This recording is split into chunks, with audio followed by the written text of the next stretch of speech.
Hello everyone, how are you? Welcome to the physioBRAIN channel.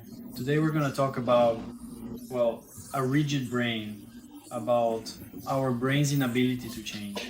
After all, does it change? How can we understand this, the way our brain works? And don't forget, go ahead and subscribe to the channel if you haven't already, like the video and share it with anyone you think needs to know this information.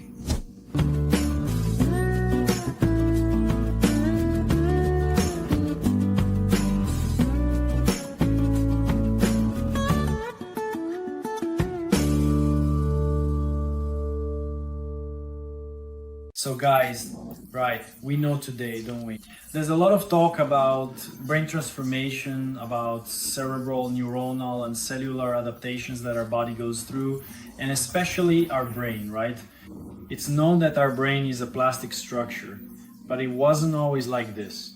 Science, medicine, and the health field as a whole didn't always have this information available, okay? So that's why we need to understand the process of gaining knowledge about neuroplasticity, but today we're going to talk about the opposite of neuroplasticity. We're going to talk about how brain function was understood and how cerebral adaptations were thought to occur or not occur, okay?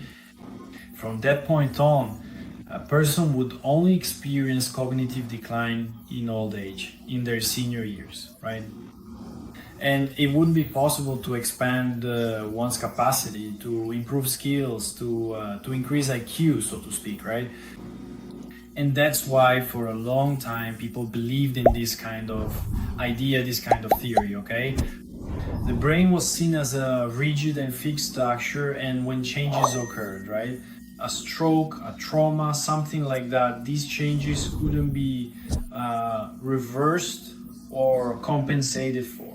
Okay, so it was believed that the brain is rigid, fixed, and that any changes were permanent and there would be no way to alter that.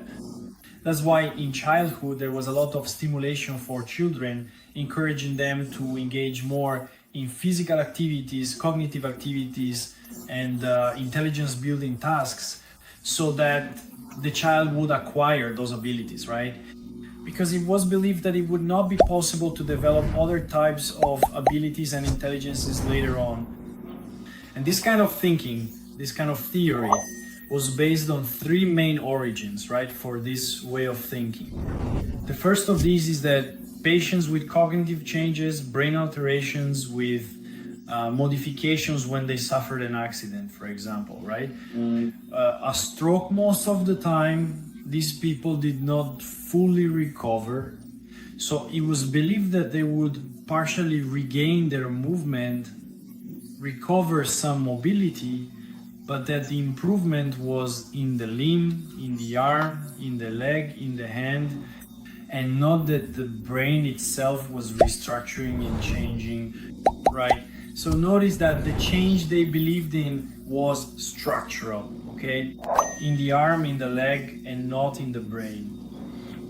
The second possible explanation for this kind of idea was that, there were no structures, technologies, or tests available that could identify these changes in people. In living organisms, so there weren't enough resources to detect these changes, in vivo, so to speak. So people didn't believe in these changes because it wasn't possible to prove these changes at the brain level. And the third origin, right? The third possible way to explain this kind of idea, this theory, is that the brain has always been compared to an incredible machine, a complex and fantastic machine. So, just like a machine, it is predetermined for certain types of activities to do or not do certain tasks. The brain would also have this kind of behavior. So it was genetically predetermined to be a certain way, and it couldn't be changed, explored, or have new abilities discovered. So for a long time, people believed in this kind of theory, but today we know that our brain is plastic, it changes throughout life, all right? Did you like this information? I think it's interesting for us to know about the process so that we can better understand neuroplasticity as a whole. If you like the video, like it, share it with your colleagues, with anyone you think needs to know this information. A hug, and I'll see you in the next videos.